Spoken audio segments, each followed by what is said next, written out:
Final seconds of the game, a chance to score, and the chance has gone begging. If your business's commerce platform keeps missing the target on golden opportunities, get the MVP you deserve. Get Shopify. Shopify is the commerce platform revolutionizing millions of businesses worldwide. Whether you're a garage entrepreneur or IPO ready, Shopify is the only tool that you need to start, run, and grow your business without the struggle. Shopify puts you in control of every sales channel. So whether you're selling signed football boots from Shopify's in-person POS system, or you're vending vintage shirts on Shopify's all-in-one e-commerce platform, you are covered. And once you've reached your audience, Shopify has the internet's best converting checkout to help you turn them from browsers to buyers. What I love about Shopify is how, no matter how big you want to grow, Shopify gives you everything you need to take control and take your business to the next level. Shopify powers 10% of all e-commerce in the US. And Shopify is truly a global force, powering Allbirds, Rothy's, and Brooklinen, and millions of other entrepreneurs of every size across over 170 countries. Plus, Shopify's award-winning help is there to support your success every step of the way. This is Possibility, powered by Shopify. Sign up for a $1 per month trial period at shopify.com/ranks, all lowercase. Go to shopify.com/ranks to take your business to the next level today. That's shopify.com/ranks. Hello, this is international football commentator Derek Ray, and you're listening to the Ranks FC podcast.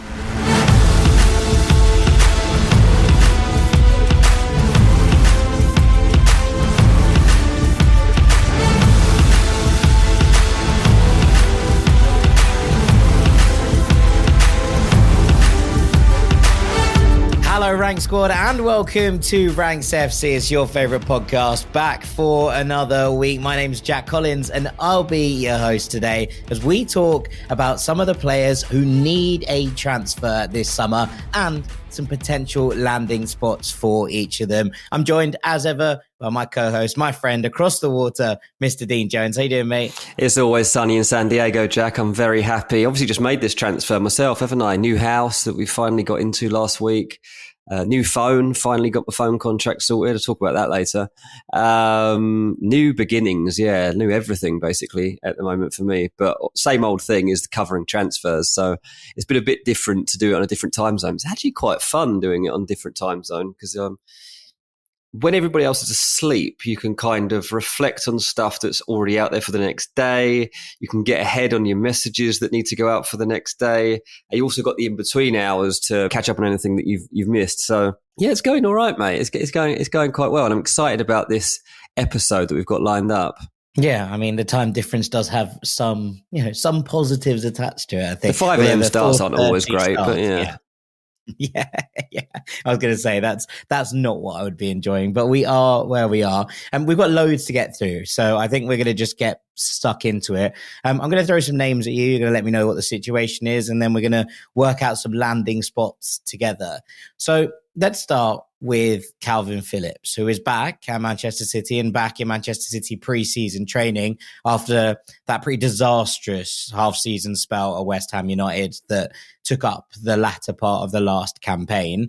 What's the situation with Phillips? Is he on the way out? Are City desperate to get rid of him? Or is this one of those where they still feel like there's some value in this?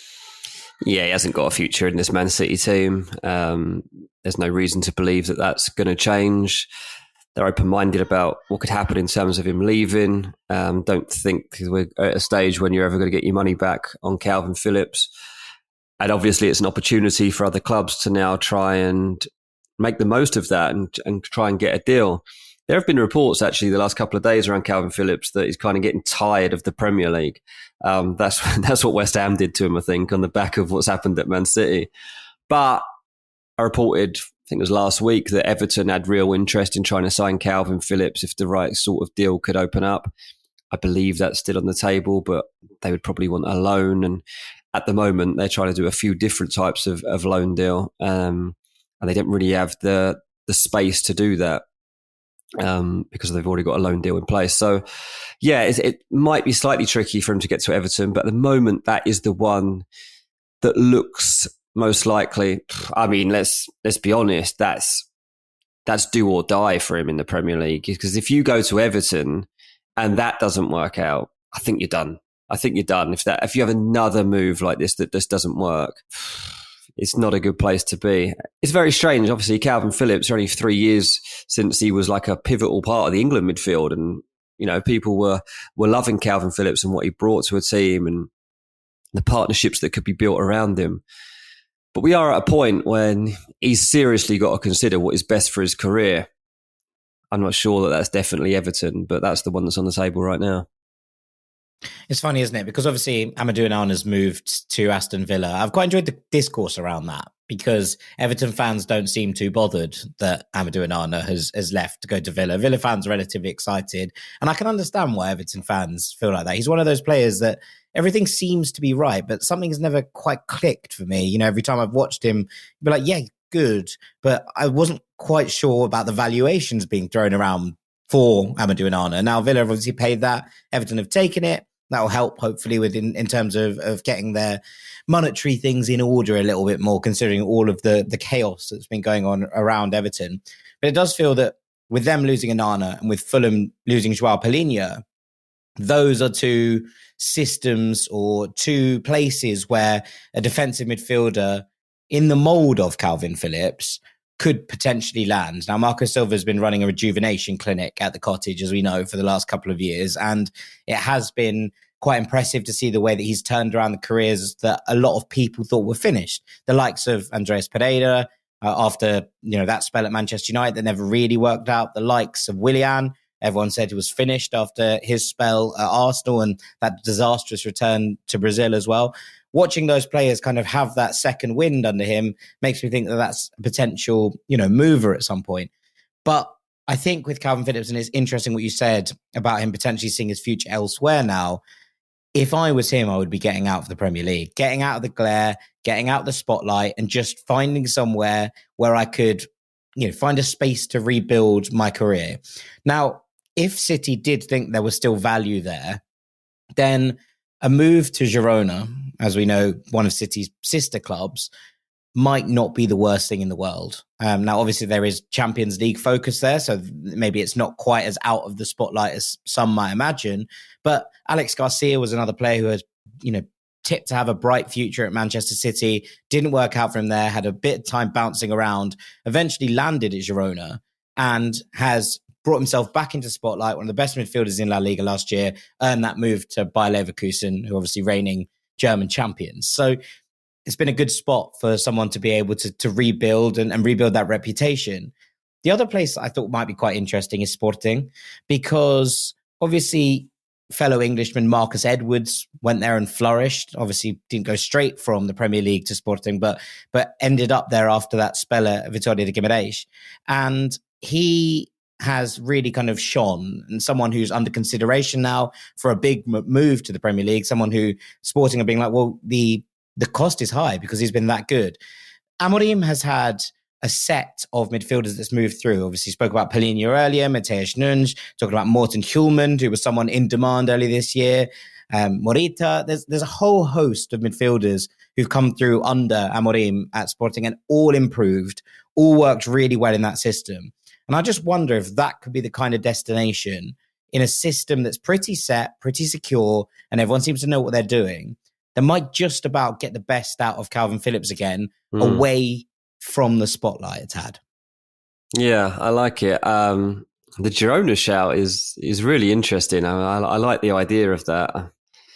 Yeah, potentially would salvage his value as well for Man City if something like that could work out. So I totally see where you're coming from with that. And for Phillips, it would be a completely different challenge in a great city, a great way of life.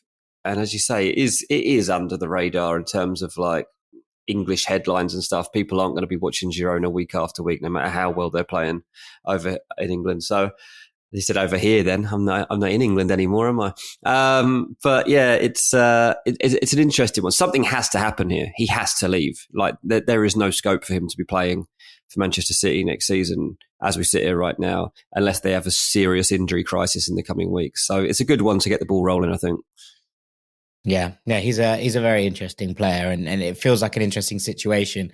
As you say, just one of those where also I think like fan expectation wouldn't be through the roof. See, last year felt like an outlier for Girona in some ways. So it's not like he's going to come in and if they're not, winning every single week, people are going to be going ballistic.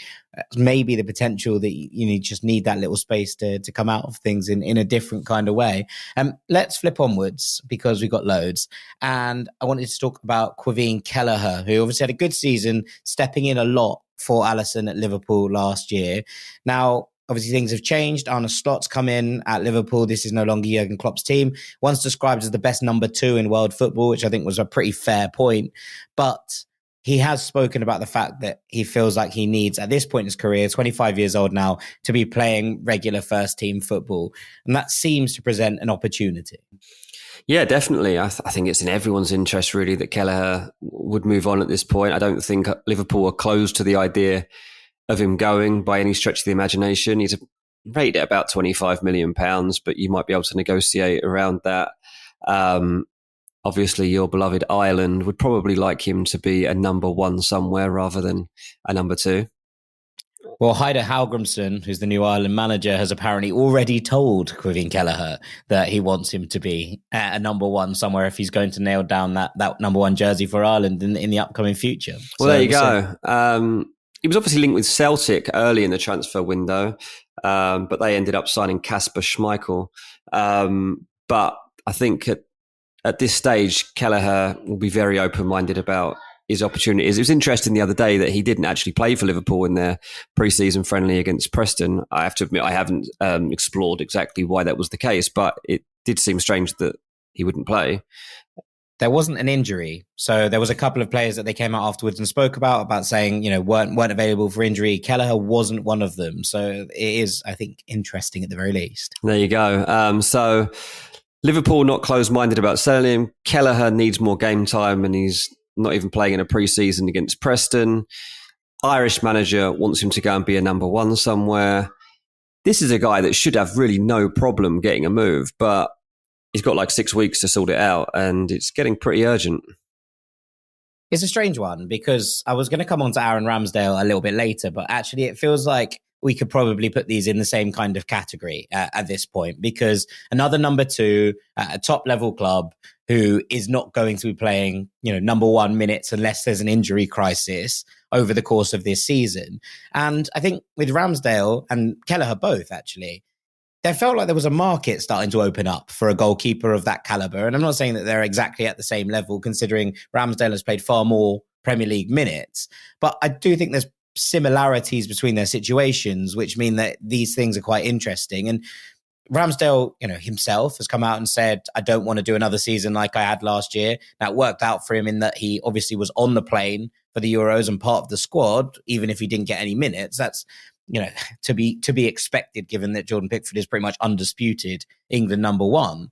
But I do think that there will be a sense that a year ago, there felt like a real market. Newcastle, obviously, with Nick Pope starting to get on a little bit and the injuries they suffered last year, felt like a real optimal destination for a goalkeeper. It felt like Nottingham Forest, who have a penchant for signing goalkeepers, were in this kind of category of being like, well, where are we going? What are we doing? What's next year look like? They've obviously changed tack on that and they have signed a goalkeeper in this window. So it doesn't look like Forest are now going to be signing another goalkeeper. And you kind of go down the list in the Premier League. There's not loads of people looking for a first choice goalkeeper, which both of these would expect to be if they walked into a new club. Yeah, that's true. If you're looking to high profile goalkeeper moves, and Chelsea's probably about as big as you can get in the Premier League right now. Like, I don't think Maresca's been wholly convinced that he can go through an entire season with Robert Sanchez as his number 1, as had kind of been planted as the briefing about a month ago from Chelsea that would be the case when people have been talking about Sanchez being available for transfer and suddenly there's a complete U-turn on that. It's like, no, he's got complete faith in him. And I think after perhaps learning a bit more about his team, he's like, oh, maybe not. Maybe I need something else. But again, you'd only be competing to be number 1. Ramsdale, I think, would be a a slight step up on Robert Sanchez. I'm not saying Ramsdale is like the best goalkeeper you could possibly get to go into that situation, but I do think he would be an upgrade on Sanchez. I think if Chelsea signed Aaron Ramsdale, who would be coming in to be number one, you would expect him to start the season between the sticks for Chelsea and, barring major incident, to remain there for most of the season. Now, all of this is a little bit harsh on Georgi Petrovic, who I actually thought was pretty good for the majority of the back half of last season and a little bit of a safer pair of hands than Chelsea have had in a little while. But also, Chelsea have, 4 keepers on the books now? Because obviously Petrovic is there, Sanchez is there, Kepa's come back. We'll talk about him later. They're going to need to shift things on as well before they make any signings in these kind of departments. And when the briefings about someone like Ramsdale have been thrown around, Chelsea have kind of made it clear that he's not particularly of interest to them right now, which is interesting as well. He's probably too old. We've seen the sort of profiles that Chelsea go for. They're probably looking for a 14, 13-year-old to come in and start vying for the goalkeeper position, such as their youth policy these days. But this is a position you really can't mess around in. And, we can joke about, the model that they've got there at Chelsea now, and so much focus on worrying about the next generation when they haven't figured out of having players of this generation that are actually going to help them get back to where they need to be. I mean, it's a story for another day, but if I was a Chelsea fan, I'd be extremely concerned about what you're actually going to get out of this team in the coming months, because there's no signs for me that team is going to be any better than last season and might actually end up being worse. So let's wait and see. But yeah, I think Ramsdale would be a good signing for Chelsea. Kelleher, I don't think would be in Chelsea's thinking. I think a team in maybe a middling Premier League team is probably where he could hope to be if he even stays in England. So there are links that Saudi Arabian clubs are interested in Alphonse Areola as kind of a cut price alternative to Ederson, who's been talked about with a potential move for a little while now. And I think that's interesting because if Areola was to go, I think that West Ham jersey might be quite an optimal one for one of these two. And I've linked Kelleher to Brentford for ages. And I like Mark Flecken, and I thought he did turn it around towards the end of last season. But I don't think the Brentford fans are convinced completely that he is the man for that job. 31 years old now. To bring in someone like Kelleher, I think there would be a major potential for a profit flip from a Brentford perspective, even if he does cost 25 million, because I think he's a wonderful keeper, and an opportunity to get him set and settled behind an already quite settled back line. So West Ham and Brentford are the ones that really open up. West Ham, might have a shot at Ramsdale as well. You expect that Brentford probably wouldn't do that. That doesn't make quite as much sense for them in terms of what it would cost, et cetera, et cetera. But there's also been kind of talk that Ramsdale might end up going out on loan to somewhere like Southampton, who do need a number one. Is that just an opportunity to kind of raise the value again, as where Ramsdale came from, what he cost? It would be an opportunity for someone to be like, well, we can maybe turn him to that price point again, where he probably isn't right now, despite the fact he hasn't really done anything wrong. Yeah, exactly that. I'll be honest, I'd love to see Ramsdale go abroad if that was the case with him. And I think that for Kelleher, the same might apply. I think that Ireland would benefit too from that. If you're comparing these guys, Kelleher, the one thing, obviously he's had some great performances in the Liverpool shirt, but as an opponent, I would always have not slightly raised optimism, definite raised optimism. If you were ever going to face Liverpool, it was him in goal rather than Alisson. Now, obviously, it's not that just speaks about how good Alisson is. I was going to say, obviously, Alisson is one of the best goalkeepers in the world, so that goes without saying. But still, I think even a lower end Prem club or even a side in an FA Cup tie or something would be like, okay, it's Kelleher. Let's go at him. And he's kind of got to overcome that, because at the moment, that's where he's pitched in football, and you've got to kind of elevate your status from there. And he's going to do that by playing first team football. Yeah, absolutely. All right, let's go to another youngster, and actually let's stay with Arsenal for a minute, because Eddie Nketiah is linked with a move away. What can you tell us? Yeah, well, at the moment, as we sit here recording, it's Marseille in the driving seat to do a deal for Eddie Nketiah. Obviously interesting that De Zerbi is completely ripping up that Marseille team, has no interest in pretty much what they had in place before he arrived, and is starting all over again. Mason Greenwood and Højbjerg, two big arrivals already, and Nketiah now being lined up as a potential to go in there too. He's known about this for the last couple of weeks, and as I'm told, has been getting pretty excited about the idea of going over there. He's been linked with Premier League clubs, Fulham, West Ham, Crystal Palace, among them, but no one's really made anything formal of that interest. And that's probably because of the valuation around him from Arsenal. And I think at the moment, initial reporting around this was that a quick deal would happen, so much so that even by now it sounded at first like this would be done. But one thing to consider is like, they're not just going to do a cheap deal on Eddie Nketiah just because he's not going to be in their team next season. Think of Balogun, right? Like Balogun left Arsenal to go and try a similar challenge last year when he moved to Monaco, and that was for £38 million. Now, Eddie Nketiah is better than Balogun. He has a better standing in the game than Balogun, and he's going to be worth more money than Balogun. Are Marseille going to go and spend £45 million on Nketiah? They're not, right? Now all about working out the terms around that and figuring out what the best structure is to try to please everyone. That might be a little bit different, though, in that Balogun had proven experience in Liga and obviously went to Stade Reims. And you don't need proven experience in Liga when you've been at Arsenal. 100%. But Balogun had gone and shown it and proved it and done it. And that's why that cost so much, right? Like 100%. I take your point. But, when they bought him, they were like, we know exactly what we're getting here. How many 90 minutes have we seen Eddie Nketiah play over the last 3 years? Few, right? Like you're not 100% sure what you're getting from a player because there haven't been that many opportunities to watch him in full flight in a settled team. And I think that's interesting just in terms of how that differential might work in what these two cost.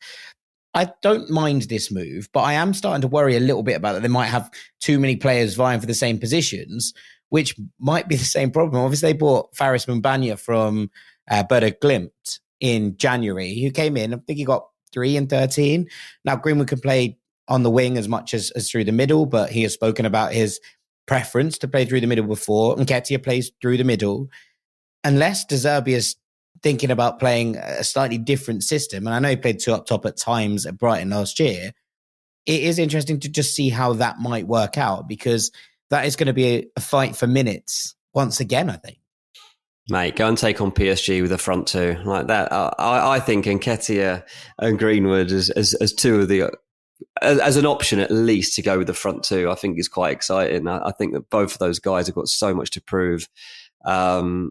Just taking on their talent alone and their goal scoring pedigree and potential from a young age, like those two could absolutely explode in that league. And that's what Marseille need here. Like, Liga is not the greatest league in Europe. We all know that, but it's still a decent league. But to have the guys that can make the difference like that in moments, that's how you start to push PSG. We've seen last season that PSG didn't have it all their own way. Obviously, they've still were fine, but you've got to give them something to think about. And the more goal scorers you have on the pitch, the more opportunity you've got to actually make a difference. I think Nketiah would be a great signing for them. And I just think that if he stays in the Premier League, the price will be even more difficult for teams, because I think that's, will Arsenal really want Nketiah going to a team that they're going to come up against? Probably not. And they're certainly not going to be as open to negotiating on the terms, whether that's a loan fee and the obligation that comes later on, whether that is the structure of the payment in terms of what you pay now, what you pay later. These are the sorts of things that have been discussed in kind of the last 48 hours between Marseille and Arsenal. And Arsenal just have to feel like they're getting some sort of value out of this. Don't forget, Eddie Nketiah is also on a big contract already at Arsenal, and that's another complication that comes into it all. Yeah, it's an interesting one. If he was staying in the Premier League, I really do think the Southampton should be coming into this picture, in that they play with a style that has utilised that kind of striker in Adam Armstrong, someone who likes to get in behind, a kind of goal scorer poaching threat. And they've also just lost Che Adams, who signed for Torino in one of my favourite moves of the summer so far. So they feel like they're a little bit short on striking options down on the South Coast. I wouldn't mind seeing that if that was an option, although looking at the option, if your options were Southampton and Marseille, I don't mean this with any disrespect to Southampton fans, because I think St Mary's is a wonderful stadium and a great city, and that support is great. But if you're going to go and have the option to play in front of those Marseille fans at the Velodrome, I think you take it. The opportunity is there. So it's an interesting one. If he does get that move to France, be one we'll be keeping an eye on. Right, last one for this segment before we take a quick break. Romelu Lukaku. This is one that's rumbled on, not just for this summer, but, pushing on 3 years at this point. Basically, ever since he came back to Chelsea, the question has been, where's he going to go next? And he's had, a brilliant spell at Inter. He had an interesting spell at Roma where he did all right, to be honest. I didn't think he was absolutely brilliant, but I thought he did fine for the most part. The name on everybody's lips feels like Napoli right now, and that reunion with Antonio Conte, that seems to hinge on the idea of Victor Osimhen leaving. Is there any other options here going on that might come into play? Well, he's had 3 options coming out of the Euros, and he was either going to Turkey, he was going to Saudi Arabia, or he was going to Italy. And Italy was always really likely to be the priority and the preference for Romelu Lukaku. It's a league he knows he can thrive in. It's still one of the top leagues in the world. And he's been quite settled in Italy, and I think he enjoys proving that he can do it at the different sides. So it's always made sense to me that Napoli would be the standout option for him. And I kind of hope it does work out for him. It's probably going to take the knock-on effect of Osimhen finally leaving for it to happen, but that's going to happen anyway. So you might as well just get Lukaku in as soon as you can. Well, I wonder if monetary flow is probably playing into account there. And you know what De Laurentiis is like with fees and making people pay up and make sure that that's all kind of done in advance. Everything about this makes sense to me. Now, we're trying to find places and different ideas today for players to land, which might be a little bit more out of the box. But I couldn't really stray away from this one. I did like the idea of him linking back up with Mourinho at Fener. I thought that would have been fun. But Lukaku loves Conte. Conte loves Lukaku. He's clearly wanted to stay in mainland Europe and in the top 5 leagues, I think, when he turned down that Saudi money last year. The reset at Napoli means it's an opportunity to make yourself a hero. I think Félix Kelleher will like playing with Lukaku. I can see that being a productive partnership. So I'm just hot on this one, and this would make me happy. So I want it to go through. Yeah, you don't love Conte as Napoli manager, do you? But no. At least this would give you some hope that things might not be as dire as perhaps you might predict things could become under Conte in terms of what you'll be watching. He's very effective and efficient for the type of football you'll probably be getting under him. And at least let's hope kind of for Napoli's sake they do keep Kvara for now, because you still want that ingenuity to come through. And if they were to lose him, then that would be a big blow. But to have his magic and Lukaku on the end of things, if you can get the proper version of Lukaku and not the one that gets disallowed goals and missed chances, then you're flying and you can actually at least be in that top 4 next season. Kvara and Lukaku as the kind of Lautaro-Lukaku partnership at the top of a Conte 3-5-2 sounds very, very good to me. Right, after the break, we've got a load more players to discuss. Don't go anywhere. Welcome back to Ranks FC. Loads more to get through. We're going to roll straight on onto some more players who need a move and their landing spots. And DJ, one of my favourite players in the world, João Félix, on the move once again, it looks like. When are we going to find him a new home? Honestly, when can he just find a home? He's never had a home. He's never feels like he's settled anywhere. It's like it's like sofa surfing, but the football version. And he's just finding little clubs to stay at for like months at a time, and then off he goes. Sad. The great nomad. It's sad because this player shouldn't be doing this. He should be settled somewhere with a system built around him to become one of the best players in the world. Like that's what we had in mind for this guy when he was breaking through. Now he's got opportunities at Atletico Madrid. Might still have opportunity at Barcelona. I think that they would ideally like him to just wait this out and see how things go. I don't think that's completely closed to him, but then you're getting Aston Villa linked, Benfica links. And he's really got a big decision to make here because it really is time to settle for him. He's obviously a player that you really like, so I'm interested to hear what you think would get the best out of him. But this is a really, really important summer for João Félix. I do quite like the Villa links because the idea of him playing with Ollie Watkins, able to stretch over the top and him getting those pockets of space to operate in is a nice idea. But equally, I kind of want Félix to go somewhere where he can become the main creative thrust. Everything goes through him.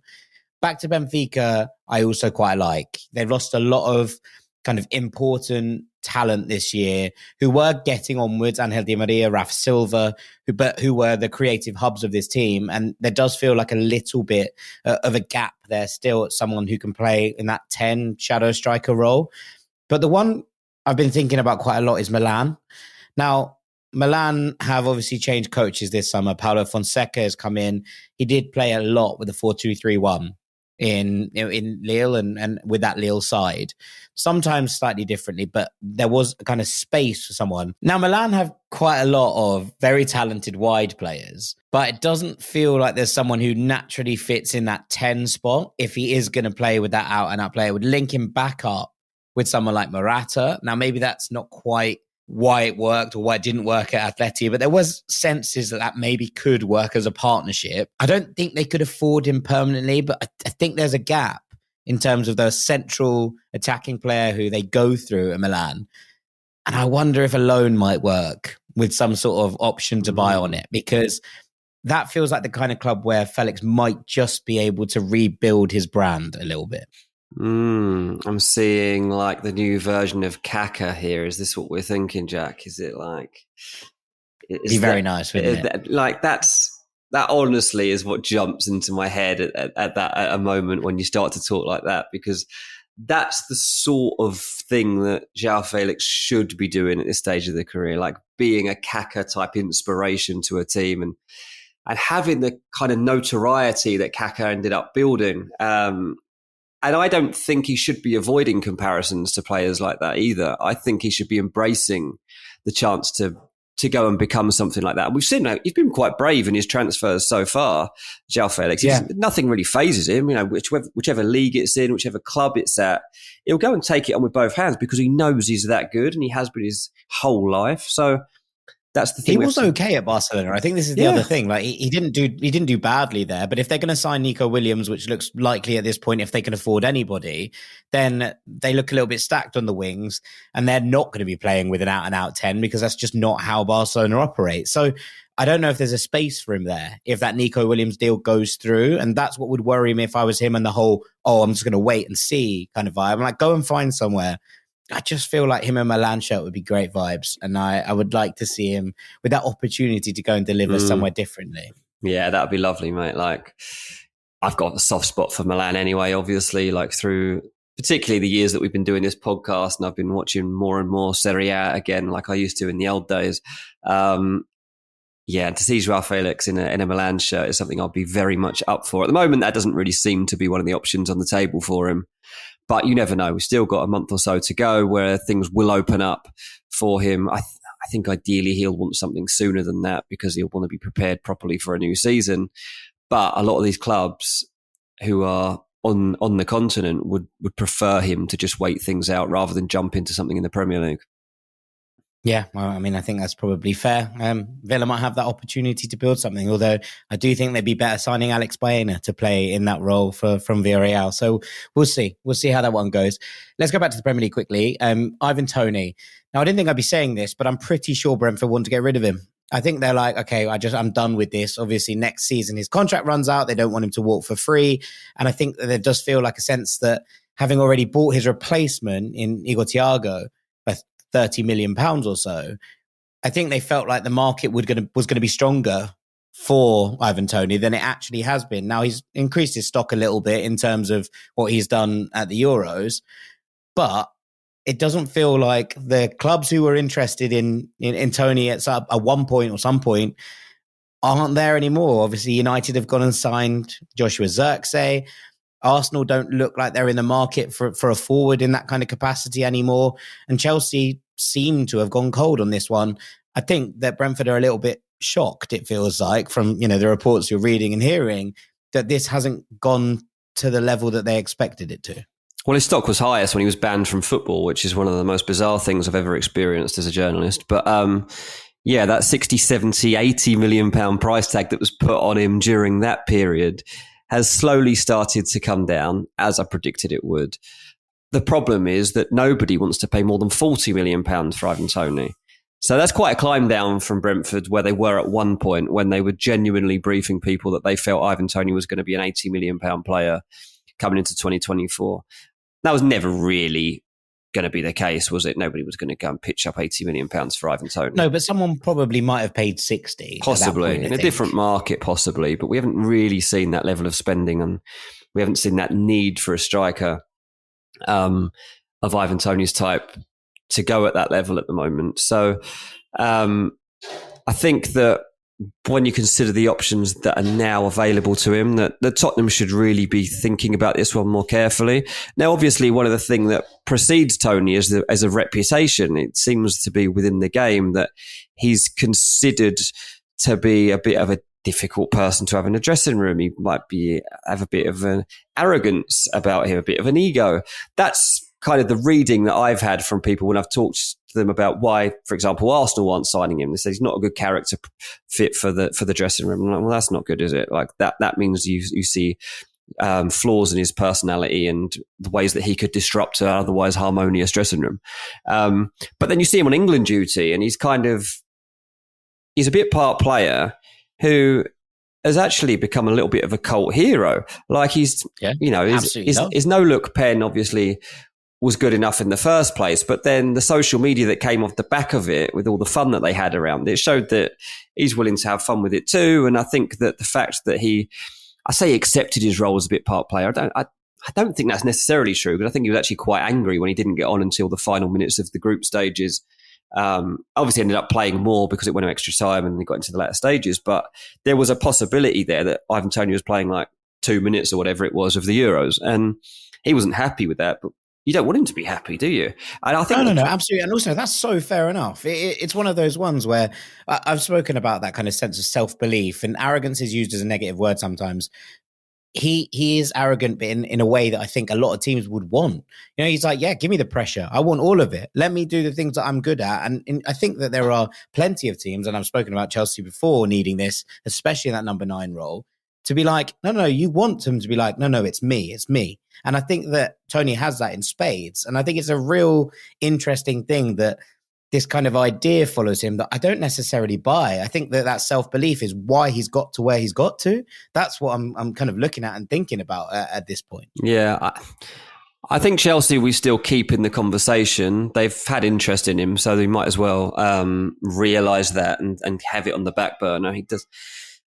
I think there are candidates they would have ahead of him. Samuel Meridian, I think, will be one that they would prefer to bring in than Ivan Toney, for example. But the deeper you get into a transfer window, the less likely other deals start to look, the more likely Toney could start to look. And for Tottenham, it is still looking potentially viable that Richarlison ends up leaving Tottenham.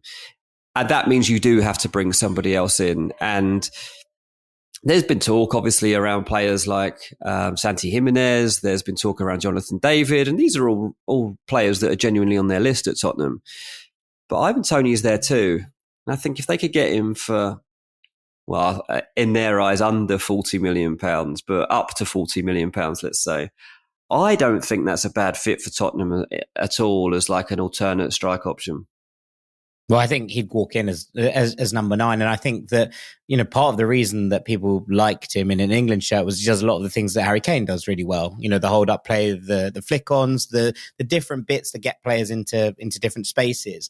I can see him having a good relationship with someone like Heung-min Son, because there is that ability to run off him and get those wingers into dangerous positions. I quite like it as a fit, to be perfectly honest with you. He's not necessarily a traditional Postecoglou striker in that he doesn't play over the top too much in the way that someone like Kyogo did at Celtic. But I do think that there's a space at Tottenham for someone who is as good as Ivan Toney and as talented as Ivan Toney and who scores the goals that he does. I can see that working for Postecoglou. Right, should we move on to Raphinha? We've talked about João Félix, you know, obviously not signing for Barcelona. This is slightly different in that Raphinha is obviously a Barcelona player, but it does feel like there is a sense now that he kind of has to leave in a way that he doesn't really want to, I don't think. And look, it's absolutely fair enough. The Raphinha has got to Barcelona and been like, no, I don't want to go anywhere else. I'm at Barcelona. Like, it's a pretty cool place to be playing football. But equally, Lamine Yamal is now, I think, the undisputed starter on that right-hand side. And whilst I don't want Barcelona to squeeze him like a tube of toothpaste that they did with Pedri and try and wring every drop out of him at this age, there's also Ferran Torres who can play on that side. There's a talk about Nico Williams coming in on the other flank.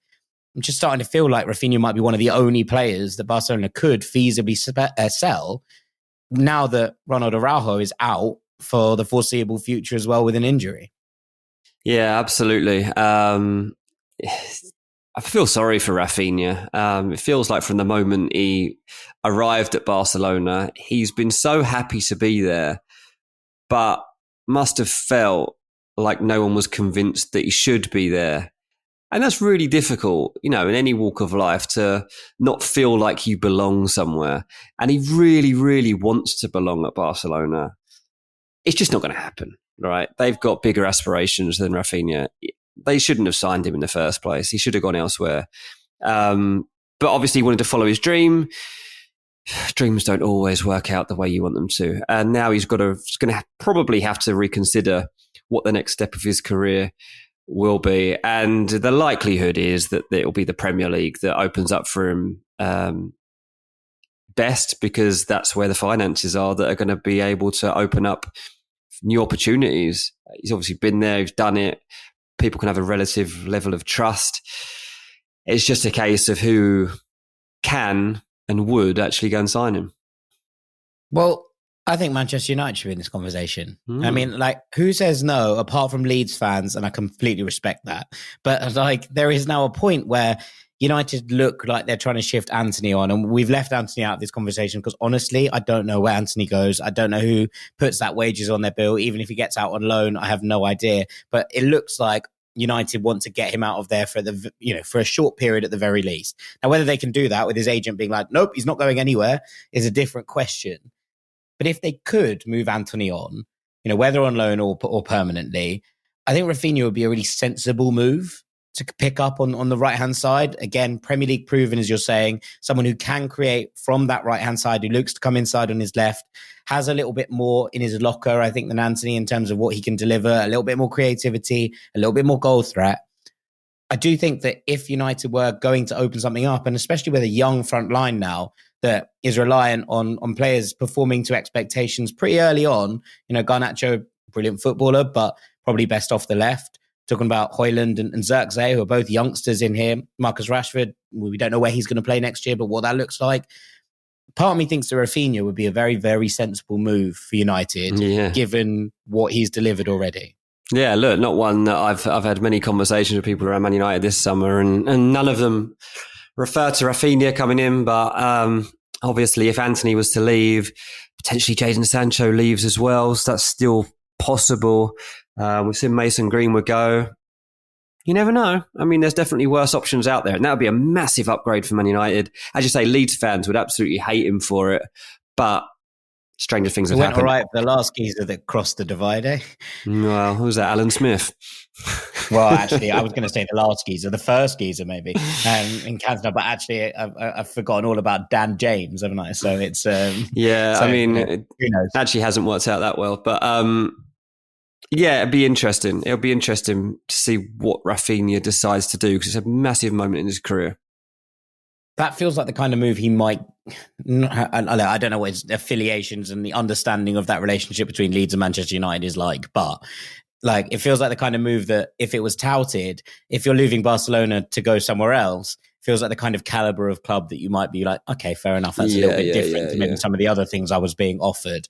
Let's talk about Weston McKennie, because it looks like Thiago Motta doesn't really want Weston McKennie in his plans for this Juventus side. Now, we've seen a lot of signings come in already. Obviously, Douglas Luiz is the main one, but Kepa and Thuram as well. That looks like a new midfield pairing that Juventus are going to utilise. Locatelli's there, Moretti's there as well, Fagioli is there, and they're continually linked with Tejan Koopmeiners from Atalanta as well. So when it comes to Weston McKennie, I feel like this is a really hard conversation to have because actually, in many ways, last year was about as good as it's been at Juventus for Weston McKennie. He led the club for assists for a long period of the year. He actually had a very, very decent year, having been pretty much on the verge of being bombed out ahead of last campaign. He came back in to become a really important player. His versatility, his work rate, he earned his spot back in for Allegri. Now, Motta not wanting him there is a completely separate point, but there should be so much interest from McKennie given what he delivered last year. And it just doesn't really seem to be there. And I feel a bit sorry for him in many ways. I think he's got massive trust issues in any team, mate. I really do. And I think that it's in terms of consistency. I think his abilities are kind of undoubted. And I like his personality as a player too. And sometimes I just feel like that's not backed up properly. And like, whether I'm watching him in club football, whether I'm watching him in international football, I just never feel like I truly know what I'm going to get from Weston McKennie. And that's perhaps a concern that resonates throughout the rest of football too. And obviously a couple of the moves that he's made haven't worked out. And I think that people would be nervous that this is a player that commands big fees, big terms, and comes with a level of expectation because of all that. And yeah, the fact that nobody else seems convinced by him is the problem that he's going to have in convincing somebody else that he's going to be the main man for them. It's just a strange one because I thought, it's about as good as I've seen McKennie consistently over the back half of last year. He was consistent. He was sharp. And I appreciate again that his loan spell in the Premier League didn't go to plan and he wasn't great. And he obviously has high expectations of where he wants to be. And some of those comments have riled fans up the wrong way, et cetera, et cetera. I get it. I get all of it. But I do think that given what he put together last year for Juventus, especially having to fight his way back into the team full stop and then delivering, that there should be interest. I mean, if you're looking at Premier League, would he work in an Iraola all-action Bournemouth? Maybe. Linking him back up with Tyler Adams at club level might be a major benefit to whoever the next USMNT coach is. If Juventus signed 10 Caoimhin from Atalanta, who are they going to replace him with? They could do worse than this as an idea. But I do think maybe that my ideal place is to move back to the Bundesliga for Weston. Could be a smart one. Look, I don't think Dortmund are going to pick up an ex-Schalke man, which is a shame because I actually do quite like Dortmund as a fit for him. And there's too many people in the way for him to be a starter at Leipzig. But I was thinking, what about an Eintracht Frankfurt? What about a Hoffenheim, who are obviously back in Europe? Now, these might not be the names that he was hoping to play for. Definitely not. After being at Juventus. But they are, especially Frankfurt, a European club with caliber who have won the Europa League in recent years, who have played in the Champions League and the Europa League as well, who will be comfortable and, in a place there where he's looking at, I've played in the Bundesliga before, I've shone in the Bundesliga before. I think that a move back there, even a Ralph Hasenhüttl managing Wolfsburg, I think could do a job in terms of rebuilding Weston McKennie up as a profile. So I do just think a Bundesliga move might be a sensible one for McKennie at this point, especially if the options don't open out in the way that perhaps he'd hoped. Yeah, I mean, this is it. I mean, it's what's your ego going to allow? That's going to be the issue for him in terms of the teams that actually do want to sign him, because you're going to go back to being probably the big fish in the small pond. And in some ways, players do like that. But in other ways, you thought you were heading towards like winning titles and potentially like European titles. That's what Weston McKennie joined Juventus for. And if he's going to go to somewhere like Hoffenheim, I'm not sure where the drive comes from. And I think that he needs that. Yeah, I mean, maybe Eintracht is a better option than Hoffenheim at this point. But hey, I mean, in terms of the style of football and what the fit looks like, I wouldn't hate it. Right, last one I'm going to ask you. I have two to finish us off with. But last one I'm going to ask you is Kepa Arrizabalaga. How do you solve a problem like Kepa if you are Chelsea? It's a massive problem, mate. I think I'm right in saying that Kepa is the highest paid goalkeeper in world football, which is obviously a big problem because if he doesn't join Real Madrid, then what happens? Now there is still talk and potential that comes through. The Lunin situation still looms. I don't know exactly how that's going to play out. I would argue that you just swap goalkeepers, get Lunin in at Stamford Bridge and send Kepa over to Real Madrid. I think that'd probably be a perfectly good outcome to the situation. Let Lunin thrash it out with Sanchez as in that Chelsea conversation that we brought up earlier, and let Kepa go and be the guy for Real Madrid that he's already been in his showings there. But back up for Thibaut Courtois. Yeah, exactly. But I don't know, man. I there's no obvious solution here because of the money that he commands, and Chelsea put themselves in that situation. So they don't really know what to do is the answer. They know that he's not going to be their goalkeeper. They don't know how to necessarily get out of the hole that they're in. The question becomes, how much does he want to play, I think, rather than how much does he want to be paid? And obviously, the Real Madrid loan didn't go exactly to plan. That said, Carlo Ancelotti was full of praise for him as both a goalkeeper and a character. Yeah. And the kind of vibe around Real Madrid was that they were very happy to have him around. And he was, a good part of the squad. He didn't kick up a fuss when he wasn't playing, etc., etc. And I get all that. And I think that if Lunin does leave, then that makes plenty of sense. The thing is that Chelsea are trying to sign Villarreal's goalkeeper, Jorgensen. And if I was Kepa, I'd be like, well, send me there then. I'll go and rebuild my reputation in La Liga, in a league that obviously I've done well in before for Athletic Club. And I can go and be Villarreal's number one. They have a little bit of a goalkeeper shortage in that Pepe Reina's also left. If Jorgensen leaves as well, then they're going to be caught short. That would be an option then to be like, okay, you're going to go in as undisputed number one. And you're going to be able to be given a shot to rebuild your career over the course of a year, you'd imagine, right? That's not if you mess up in the first 3 weeks, you're going to be dropped. That's a deal that goes, okay, if you get that opportunity, then that might happen. Now, there is a link out of Betis at the moment for Rui Silva, who I think was going to be pretty much knocked on number one for this season. Adrian's gone back, but he's very much going to be, an old head, I imagine, manning the bench. But there was talk of Rui Silva going back to Portugal. If that happens, I wonder if there's an opening there as well for another club that are in and around the European spots.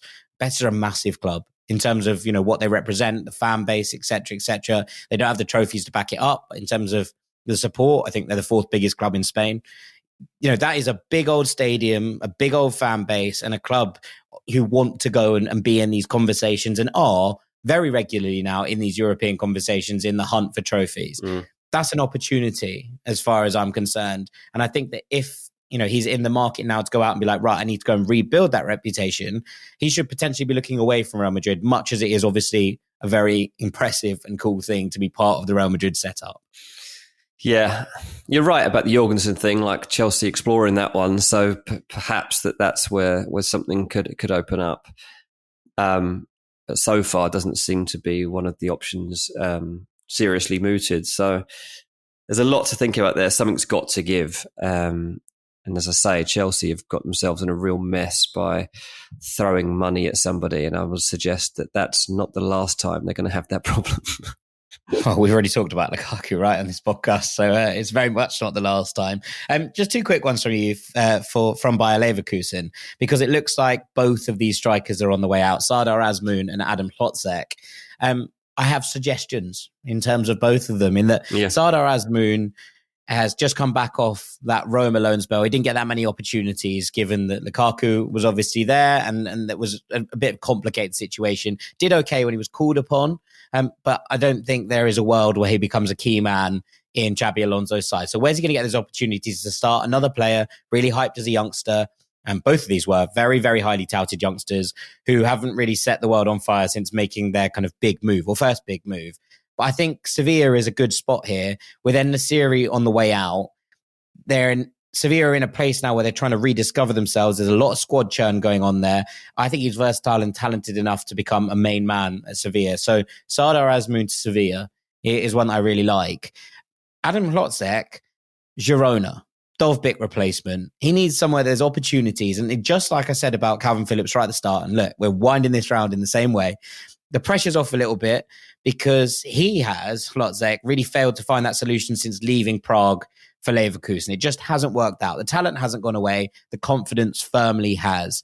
If not, I would quite like to see him play for a side that utilises a two up front, someone he could play off. So if Baena, or Alex Baena, was to leave Marcelino's Villarreal, they very much play with two up top. playing someone like Hlozek off an Alexander Sorloth, I think could be a really interesting move. And I think it would maybe get the best back out of him in a spot where the pressure's off a little bit. And also Leverkusen's change into, maybe not a behemoth of German football, but very much expected to challenge at the top again this season, probably limits his opportunities in terms of what they're doing. So might be time for both of those to get out now at Leverkusen, even if one of those two is alone. Let's send Azmoun to Sevilla and let's send Hlozek to either Girona or Villarreal. Yeah, I wanted to go as Girona. I like that one as a Dovbyk replacement. I think that's a great shout, mate. I don't have much information on either of the actual situations mainly because they don't involve English teams, and that's what the core of my work is. But Hlozek is the one I'm actually most interested in there if those opportunities open up for him. Yeah, I would like to see him playing some more football again because definitely a very, very talented footballer. All right, let's leave part 2 there. What a whirlwind. Was quick, wasn't it? Well, there's a lot of names we got through there. People's minds are going to be spinning as they're driving their cars or riding the bus or whatever they're doing right now. Take a breather, take a nap if you need one. After the break, we got the final segment and the latest instalment of Dean's American Nightmare. Don't go anywhere. Welcome back to Ranks FC. Dean, what have you got to tell us this week about your adventures across the water? Mate, genuinely, people are messaging me saying, can you start this as like a spin-off podcast, like Dean's American Life? Forget This American Life. That's old hat now, isn't it? Dean's American Life is what the world needs. So maybe on Patreon at some point, we start a couple of spin-offs of the chaos that has ensued in the past few weeks as I try and sort my life out. But I do have updates, and I have some wisdom, actually, Jack. Because Guru wisdom, guru wisdom, guru wisdom. There they are. The wisdom is when you need stuff sorting out, when you're having problems, I've discovered that you've got to go back to the old school way of thinking. You just got to go in and speak to people. The internet doesn't solve problems all the time. It's a great lazy way to try and do things. And I've tried my best, trust me, to get my life sorted on the internet. But I discovered on Saturday that sometimes there's nothing better than a face-to-face interaction.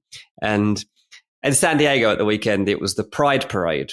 So we all bowl down the road and there's a huge parade, absolutely ridiculous. It went on for about 3 hours, people going down the middle of this parade. Incredible. It's incredible scenes.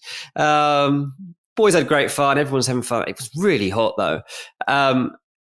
And we were pitched up in this spot where they could see and stuff, but right in front of an AT&T phone shop. And I kept glancing behind me as I'm getting hotter, thinking, one, there's probably air conditioning in there. That's exactly what I thought you were going to say. And two, they might be able to sort me out a phone. They're the ones that the other day I tried to get a phone contract and they accepted me, confirmed it all, and then 1 second later the order was cancelled. And it's probably because of my social security number not being recognised, or it's probably because I don't have an American bank account, or because Taylor's card didn't match my name. Whatever the reason, it makes sense that wouldn't work on the internet. I need to go in. So 2 seconds later, Tay says to me, why don't you just go into AT&T and sort out your phone? And I was like, I was just thinking that, Tay. Great minds, good wisdom. So in we go, right? And lo and behold, half hour later, mate, I'm walking out with a brand new iPhone, new phone contract, AT&T forever. Here we go. Cheering. He's walking out going, come on. It was, it felt so good. I mean, I'll be honest, it's not straightforward. I mean, the phone contract's not even in my name. It's in Taylor's at the moment. But I was able to get it sorted. And the guy's like, look, it's just complicated at the moment because you have no credit history in this country. And that you just got to get around it for now. And the best thing we can do is set it up in your wife's name. And then 3 months into the contract, you can actually start to check. You can just change the name. I was like, okay, that makes no sense as to why I could just change the name. But yeah, let's just do that. All I want is a phone number, mate, and to be able to use my phone, because the other ones, the battery's dead as well. I need a new handset. I don't even just need a phone contract at this point. I need a phone. So yeah, there we go. I I went for an iPhone 14 in the end rather than a 15 because it was only $5 a month to get a brand new iPhone 14, which is a remarkably good deal. The phone contract's up and running. I feel like I've got a little bit of me back, mate. I feel like I've made a big step here. And I've also realised that when it comes to that bank account I need to get sorted, forget the internet. I need to go in and find someone and get them to sort it out for me. So that's my solution. And take Taylor with you. That's the key. Take Taylor with me everywhere I go. That's definitely been the key because she's been the person that has absolutely orchestrated every single thing that's happened out here so far. So that's also good advice. The next thing I also need to sort out this week is getting into watch your beloved Real Betis play against Man United because that game happens next week. And tickets are ridiculous. I mean, starting price to get into a friendly between Man United and Real Betis is $65. That's absolute nonsense. No wonder the stadium at the moment looks half empty. Same applies for Arsenal v Man United coming up this weekend. At the moment, at least half the stadium unsold. Those tickets starting at $100.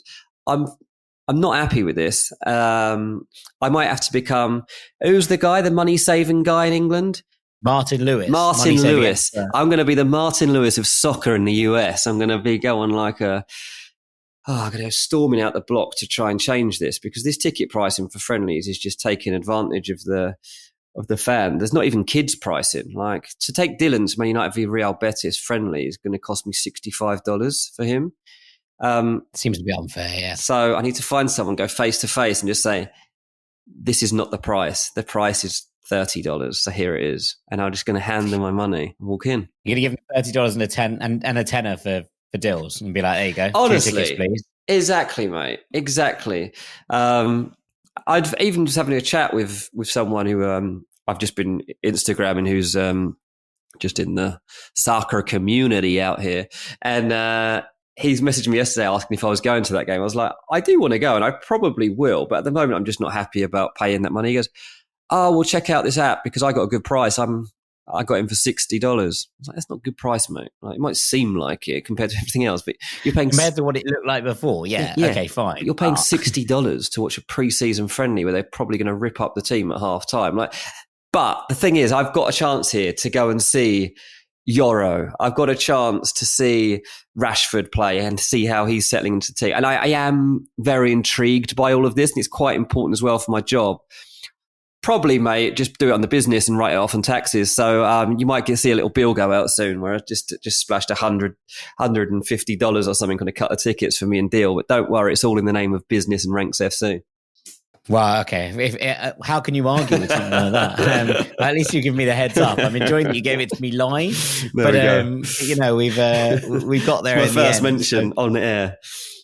It's Johnny Cardoso. You get to go see Johnny Cardoso playing for Betis. So that's I've never seen Betis play in real life either, so I can start to understand what that's all about. It'd be interesting to see too if there's any Betis fans in San Diego or in the stadium. Do you think it will be? Well, it's a Spanish-speaking community, and the Andalusians did emigrate in droves in sort of the 1950s and 60s, which is why Hector Bellerin's family grew up in Barcelona, etc., etc., etc. And also, we talked about it earlier, why Betis have such a massive fan base in Spain, because a lot of them were the emigrant community that left Andalusia for work. So that's why they're so widely supported. There we go. There you go. So there you go. A little bit of knowledge for you right at the end as well. And on that bombshell, I think we are going to call this a day. So all that's left for me to do is say thank you very much to Mr. Dean Jones. Cheers, mate.